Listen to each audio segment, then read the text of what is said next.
I wanted to get on here today. I keep promising to do a video on all corner specialists, and I haven't done it, so I thought I'd get on here today and do it. He is watching Mickey in the background, so there's a good chance he's going to pop in on us in a minute. That's cool, whatever. So, Connor sees 3 specialists besides his pediatrician, and they are, and I'm going to use regular old plain terms so I don't mess up the names, because I'm not really good at it. So he sees a pediatric eye doctor. That's the one I can't say. And he sees an ENT, and he sees a pulmonologist, which is a lung doctor. And he sees them all every 3 months. So it's really hard to coordinate. They're all at Children's Hospital in Knoxville, so I tried to do it once where I did them all 3 in one day, and it was a disaster. So since we have to do them all every 3 months, we did try to get them relatively close, so we're not always going to the doctor, but that poses a problem too, because then you're taking off work and he's out of school in close ranges. So anyway, I do my best to get it. I have had it line up before where it's like on our breaks, and of course a lot of it falls during the summer, so that's good. But with that means it's going to line up where it falls during the year. And I feel really bad missing work, especially when it's for doctor appointments, just because I end up missing a lot because he's sick a lot and for sickness. But anyway, so he's had 5 surgeries.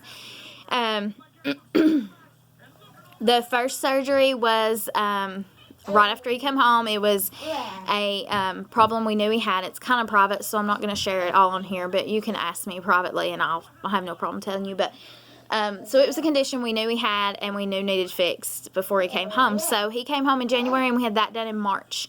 He did great. He did phenomenal. The biggest problem was he had to have pain meds because he was in pain.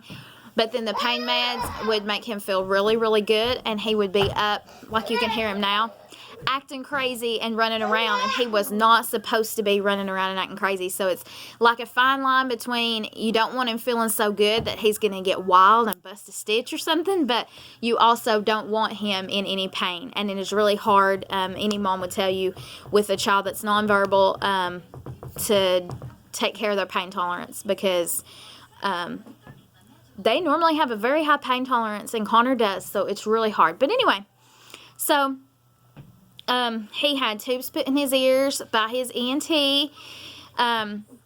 He likely always heard like he was underwater.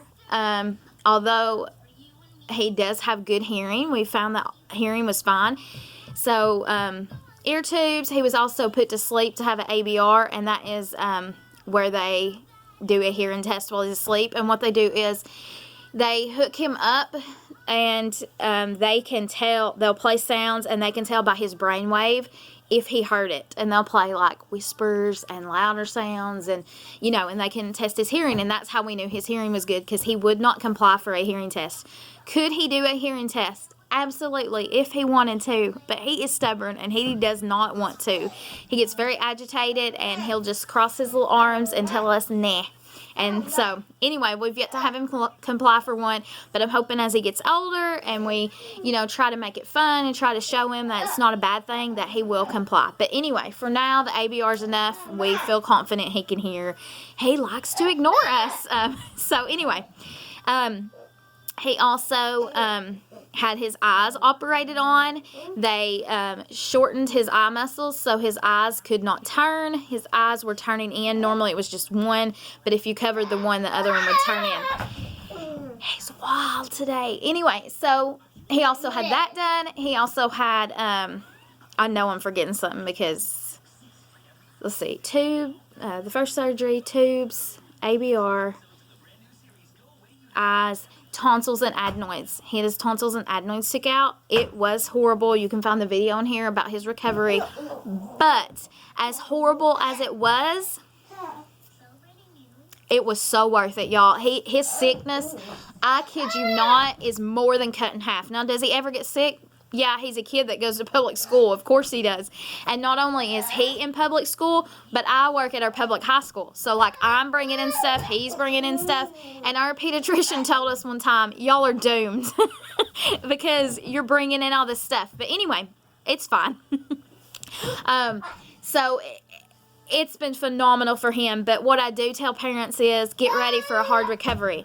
Now, what happened in Connor's recovery is very rare. Connor developed aspiration pneumonia and landed like a 4-night stay in the hospital. So that part is rare. But even without that, I hear it's a hard recovery. Now, I don't know he had a hard recovery because of that. Because what happened was he got some kind of liquid down in his lungs. And so we needed him to cough to get that up. But coughing hurt because he just had his tonsils and adenoids out. Mainly the tonsils, made it hurt to cough. And so anyway, crazy stuff. So those are the 5 surgeries he had, and I've kind of wanted to talk about them. I've tried to talk about them individually on here, so you can find the videos on here if you want more info, except for that first one. It's pretty private, so I don't really talk about it. But anyway, so Connor just recently had an ear infection. The ear, a tube's in. When he had his tonsils and adenoids done, he had a tube put in his right ear. Yeah, his right ear, not the left, because what happened was after his first set of tubes, they fell out without us knowing. We went for a follow-up appointment at the ENT, like we do every 3 months, and he was like, hey, his tubes are gone. And I was like, what? I was like dumbfounded by it. And he's like, yeah, his tubes are gone. And so they had come out at some point. We didn't notice. We didn't know. And so the left ear had a little bit of fluid. So we waited a few weeks and then went back to the ENT because he said sometimes what happens is after getting tubes, sometimes the ear is like, oh, okay, I'm supposed to drain this fluid, and the ear like almost learns how to do it on its own. And the left ear did. When we went back in a few weeks, it drained its own fluid. It did it itself. Go left ear. Right ear, it needed another tube. So when he had tonsils and adenoids done, he got a tube in that right ear. So the right ear, in the ENT's words, hadn't caught on yet. And he said, we're going to pray it catches on, but it has not caught on yet to the concept, I need to drain this fluid. And it may never will, you never know. But the left ear did, so we were hopeful. Anyway, I got a tube in the right ear. We went the other day to the ENT, and he had an ear infection, which I was dumbfounded. He actually was fine all day. I picked him up from school. Hey, pipe down. He gave me the meanest look. Shh. He's mad. Puppy pals are on, so he's amped up. He loves puppy pals. I forgot where I was. Okay, we went to the ENT, and in the doctor's office, he started acting like he was sick. His cheeks got red. Connor's cheeks never get red unless he's playing super hard or something outside and it's summer, Other than that, when his cheeks are red, I know he has a fever. And he was hot. And it was the one time, I never do this, y'all. I always have my Tylenol, my Motrin, my ibuprofen, my Band-Aids, my thermometer, I have it all. The one time I did not have any of that with me, so I couldn't check his temp. But anyway, I told the ENT, and this is why his ENT is my favorite doctor of all time. I'm sorry if you're one of his other doctors. I love you guys too. But the ENT, he is awesome. He even wrote in his chart that day, he's like, how do you think it's going, blah, blah. I'm like, something's wrong with him. And he knew something was wrong too because Connor loves him, and Connor wouldn't do anything for him. He was up on me. He didn't want him to touch him. He didn't want him to look at him. I said, something is wrong. And he was like, yeah, I can definitely tell. And he wrote in the charts, Mom says something's not right. And I love that about him because he listens to me. And actually, before one of his surgeries, he was like, I would suggest tonsils and adenoids being took out. He was like, but you're with him all the time. What do you think?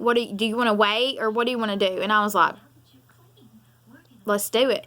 And I didn't want him to have another surgery, but I was so ready for him to have relief, And he was sleeping bad. He was tossing and turning. Anyway, all that's gone because tonsils and adenoids are out. And so anyway, he listens to me is what I was getting at. He really takes into consideration what I think, even though I'm totally not a medical doctor, but as far as from the mom's side.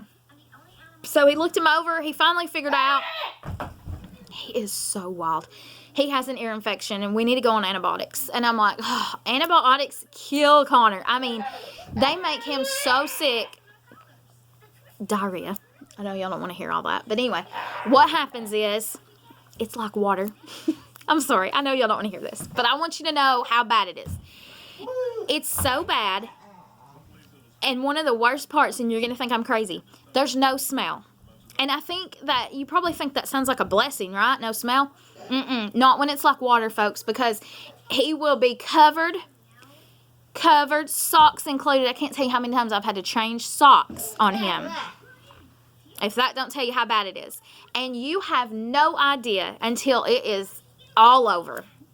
And so, yeah, it's been a struggle. But yesterday was his last day of antibiotics. So, and he's doing probiotics. A lot of people are like, well, put him on probiotics while he's on the antibiotics.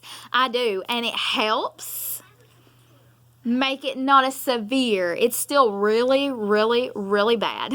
So anyway, I hate when he has to be put on antibiotics. It kills me because I'm putting into him what's making him so sick, but he has to have it for the other to heal. So anyway, yesterday or the day before, might have been the day before, I noticed his ear was like oozing stuff, and it was very gunky, the one that's infected, which it should have been like about healed up because we were almost done with antibiotics. And so I got a washcloth and was kind of trying to, just ungunk it because it's got to feel horrible. It's like all crusted up. And to what did my wandering eye appear? An ear tube! I'm going to try to hold it where you can see it. You see it? See how tiny it is? Little bitty tiny thing down there. You can't really see it good in this bag. Sorry about that. Anyway, there's the ear tube, which the thing of it is, he told us he would not have an infection if that tube was working correctly. He said, my guess is it's already fell out and you just didn't see it like the last set, or it's stuck in there behind that wax. Connor's ears produce too much earwax. Every 3 months, we go to the ENT, and he cleans his ears with this big, long pick-looking thing. And Connor loves him so much, Connor will just lay there for it. Now, not so much the other day because he had an ear infection, and it did not go so great. It was pretty bad. But he has to clear them enough to see the eardrum. And he cleared that one that was infected enough to see the eardrum, to, barely see a peak, is what he had told me. Because Connor couldn't tolerate it. He was in so much pain. And he will say, that's enough. I'm not putting him through anymore. And that's another thing I love about him. And so they were able to see the eardrum, and it was bulging. That's how bad it was. So that goes back to high pain tolerance. Dude can tolerate pain. Had no idea anything was wrong with him until the fever came. And it's kind of a scary thing. You think you would love, hey, my kid has a high pain tolerance. He's tough. But I don't really like it because it makes me feel bad because he said he's been in pain a really long time. Maybe not severe, but it's been hurting him a while. And it just makes you feel bad. So you definitely, when your child's nonverbal, have to watch for signs. One of the signs I should have saw was he's been grinding his teeth a lot. And I just didn't think about it. That was one of the only signs, and I just didn't think about it, and that is my bad, but I'm trying now to pay more attention to things. So anyway, when Mr. Tube came out, it wasn't a big deal because we knew the tube was not working. Now what happens now is we wait, and if he gets another ear infection, I'm supposed to just call the ENT and schedule surgery to put in another set of ear tubes. So we're just waiting and seeing, but I'm going to be honest with you, I figure we're going to get another set of tubes. And it stinks. I hate him being put under anesthesia. I'm a nervous wreck every time, but it happens. It is what it is. So, yeah. Anyway, the other one, so we love our ENT. He's done amazing things for Connor. He is so professional and yet down to earth and nice, and it feels like you're talking to a friend almost at your appointments. I really love him. Then we see the pulmonologist. That's his lung doctor. Connor gets pneumonia a lot. He's had pneumonia 3 times. Hospital stays each time. Yeah. Crazy. And why he's so susceptible. I think I butchered that up. But anyway, I'm not going to attempt it again because I probably can't even say it. Why he gets it so often is because Connor has some scarring in his right lung. Now, that can be from 2 things, and we'll never know for sure which. He could have aspirated on food at some point. Or and it scarred it up down there. Or he could have had pneumonia at some point, and it took so long to either detect it, or when he was healing, it took so long to get the mucus out that it's left some scarring in there. So it's just, it sounds crazy that scarring would make him more likely to get pneumonia, but something about it in his lung makes it more likely to get pneumonia. So the scarring we have to watch. They're hoping as he grows and matures, it'll just be, hey, there's some scarring in there, but it's not no huge thing we're watching really close. But right now, it's something we have to watch really close. So, and on top of that, children with Down syndrome have a lot of respiratory issues. Normally, they do outgrow them, but he might not outgrow as many of them because of the scarring. So we'll see. It's kind of a waiting game, but Connor is awesome. He is so resilient. He really is. He's the strongest dude I know. He is, for what he's been through, he's amazing. So we have no doubt that he's going to be fine. And he also sees the eye doctor. We hope that we're about to be released, meaning we just go yearly, like for a normal annually appointment. He did have that eye muscle surgery, which was a hard recovery. He went 24 hours without even opening his eyes. He would not open them. He was awake. He would not open them. He just screamed and cried, and his tears were blood. And again, you can watch the video all about that on here on my channel. But everything, as far as healing afterwards, everything went good. He was great. No infections. No, it's been good.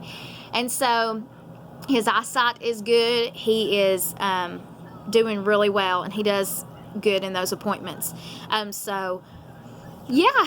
So, those are our specialists. We have a lot of doctor's appointments. We have a lot of stuff going on. He actually just went to the pulmonologist today. He weighs 29 pounds. Well, it's like 29.9, so 30 pounds. He is 39 inches tall. He's doing good. He does have failure to thrive because he's so bone skinny and has not gained weight. But I can tell he's gaining. He has, you know, you can see his entire rib cage. You can see his entire spine. But now there's like a little belly down there too. But you can still see all that. It is difficult to see him without a shirt on because I feel like it looks bad on me. I feel like it looks like we don't feed him, or we're starving him, and so I definitely do worry about that if we're out in public places, which, why would he be shirtless? I'm talking about like going swimming and stuff like that, which we're not out in public swimming a lot or anything like that, but you know what I mean. It is something that concerns me and makes me nervous. So yeah, but he also has, and I don't know how to say it, I'm like the worst. I really am. This should show you that I am wholly an ordinary person because I do not have it all together.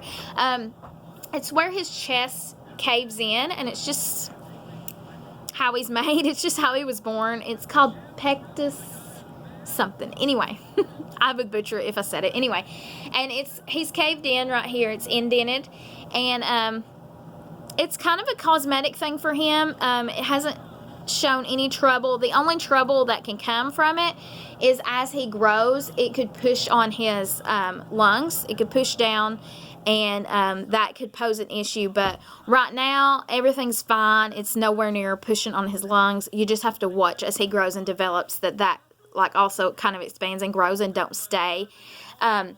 She did talk to us about what they would do if we wanted it fixed, which if it's purely cosmetic, we will not fix it. I don't care. It doesn't bother me. You know, it's almost like if it were fixed, it would be like, because it's not Connor, you know, it's just, I'm used to seeing him with his little rib cage and tucked in chest, you know. So what they would do is they would go in there and like break it and put in a metal bar, which sounds like the most painful thing I've ever heard. And just for purely cosmetics, not happening. So anyway, she said if it ever got to where she had a patient who grew up and it really bothered him, like he never wanted to take his shirt off, and he was just really embarrassed by it, so he had the surgery. And I'm like looking at Connor, who is like rolling around on the floor, and you know, and I'm like, it's probably not going to bother him. You know, it's going to be him, you know. It's like that's what my chest looks like. I don't know any different. So anyway, unless it poses a threat later on to his health, that will not be getting fixed. And so they do watch that really close, you know, and check on him. And we have had a few doctors we've freaked out if they examine him with his shirt off. We've freaked out a few. And it's right there in his chart, though, but I'm going to leave that out. But also, the scarring in his lung freaks out a few, because if he goes for a chest x-ray and it's not his normal doctor, they could possibly think he has pneumonia. They have to take a closer look, and I have had some super concerned doctors before. We had to go to the ER one night. He was having some trouble breathing, and we went to the ER, and they did a chest x-ray, and they were a little freaked out by it. And once I told them, they were like, oh, okay, you know. But, again, right there in his chart. But anyway, and that is also why we love East Tennessee Children's Hospital in Knoxville. They've been phenomenal for us. I know that's not everyone's experience, but for us, it's been great. And all his specialists are there. And I love that because, like, they can just pull up his chart and everything's there. You know, when they're asking you surgery histories and do you remember what year he had this surgery and do you remember what year he had this surgery? I'm pretty good, y'all, but there's a whole lot of dates to remember as the surgeries increase. And so I love that they can just pull that up and they have that right there, and I don't have to bring paperwork places because it's the same hospital. And so that's awesome. And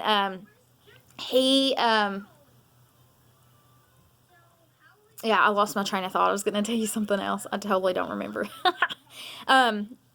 So, yeah, those are the specialists, and we've had a good experience with all of them. There's not been any that I'm like, ooh, I don't really like them. There's some that are more personable than others, but we like them all. And, of course, his pediatrician is here in Athens, and we love them too. But a lot of times if it's something like he's had pneumonia enough that I can normally tell. I know the signs, and I can pick them out on him pretty well because I know his signs. And so if we suspect it's that, we will just take him to Children's Hospital, to the emergency room. And the reason we do that is it's always a hospital stay for him, because he has asthma and because of the scarring in his lung and his small airways and all that. So that's nothing bad on his pediatrician. It's just the pure fact of we would likely be sent there anyway. And we've done that before. We've had an ambulance ride from the pediatrician to Athens Hospital, which is not even a mile. And then they sent him from Athens to Knoxville to Children's. And guess which ambulance ride insurance paid for? Insurance paid for the 1 mile. And I was in charge of paying for from Athens to Knoxville. So, which was a much longer ride. And so if we can, and I'm not saying by any means that we're trying to skimp on money or we wouldn't get him the best medical care, but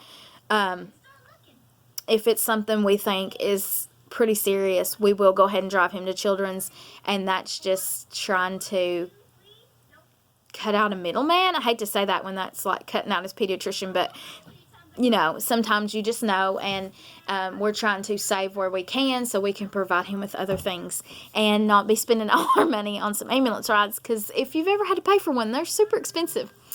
But it's fine. We love Connor. Connor is so resilient. He's so tough. He's always so brave. You know, he's had so many things done at Children's Hospital, and yet when we go, he's still smiling. He's still laughing.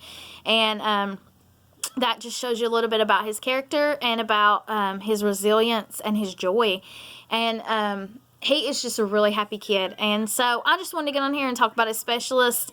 It's hard. This is one of the things that when I adopted a child with Down syndrome, I didn't really think about. Maybe that's a good thing. I didn't really think about all the medical and all the sickness and all the other stuff that would come with it. I was very concerned about a heart defect. They had told us from China that he did not have a heart defect. If you're not one of my friends and you're just watching this video online, my son's adopted. He's from China. I should have said that at the beginning. Sometimes I just assume that it's only our friends and family watching this, or only just me watching this a lot of times.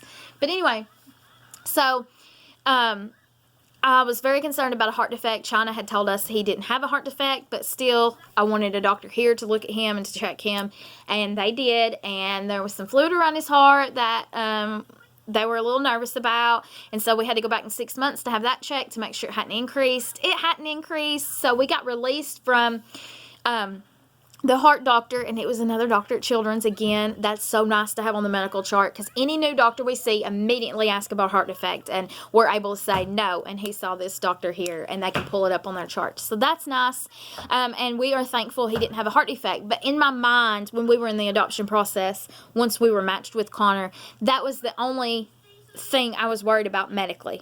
Does he have a heart defect? We got him here. He didn't. We're smooth sailing. Life is great. And life is great. Don't get me wrong. But I didn't think about these other issues. And I didn't think about these other specialists and all the doctor's appointments and all the surgeries. It didn't cross my mind. And we are hopeful that he'll outgrow a lot of it. The pulmonologist, we're likely going to always see.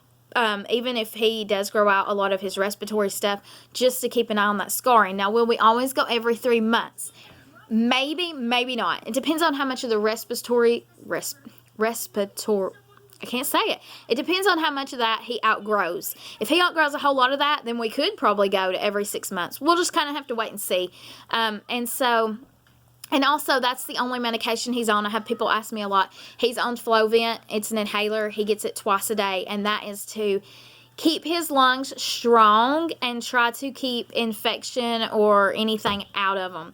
Now, once he's sick, the Flovent will not help him. It's strictly a preventative. It's nothing to help him if he's sick. If he's sick, he gets albuterol. He gets it as needed. But if he has a cold or anything going on, he gets it every 4 to 6 hours. Normally every 4. I try to set an alarm and stay right on it. And anyway, that's all. And then a nose spray. He's on a nose spray daily, because his first hospital stay, he had pneumonia. I'm trying to wrap this up. I'm getting so long-winded. I always do that. I always think I don't have a lot to talk about, and then I get on here. His first hospital stay, when he had pneumonia, his nose had got blocked, which, they have the tiny little flat noses.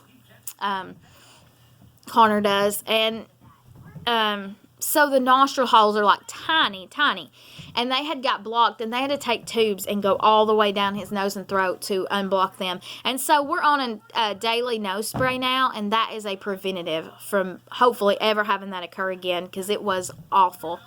Anyway, so those are the meds he's on. That's all he's on. I'm not one of these moms that at the drop of a hat wants to put him on meds, but I'm also not one of these moms who's dead against medical intervention. And so we'll just see what the future holds. We're hopeful, that he won't need anything further, or that we can even wing down on what he does take, but because they do make him jittery. He does have nystagmus, which is where his eyes will jerk back and forth involuntarily, and the breathing treatments do make that worse, and he's getting the inhaler twice a day. So it's real jittery, and a lot of him being hyped up and wild is because of that. And so anyway, we have to do that to keep him healthy and to keep his lungs healthy. So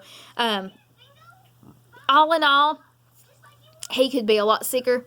He could see a lot more specialists. There could be a lot more going on. There could be a lot of life-threatening things going on. So all in all, we're blessed, and I'm not complaining at all. I was just wanting to pour my heart out here and tell you a little bit more about that, and his specialist and his doctors, and all the good things that have happened in his life. Because honestly, our pediatrician referred us to these doctors, and you don't know them. You hope they're good, and we have been so blessed. We love them all. They all care about Connor. They're all happy to see Connor, and you can tell they know what they're doing. Even the ones without very good bedside manner have his best interest at heart, and they know what they're doing. And so we are just so happy that God led us to them. And even though sometimes I like to complain about having to go see him every 3 months and having to take off work and having to keep him out of school and all that, I know that I am very blessed to have them, and I am very blessed for the things that they've done for Connor, and the way that they keep him safe and keep him healthy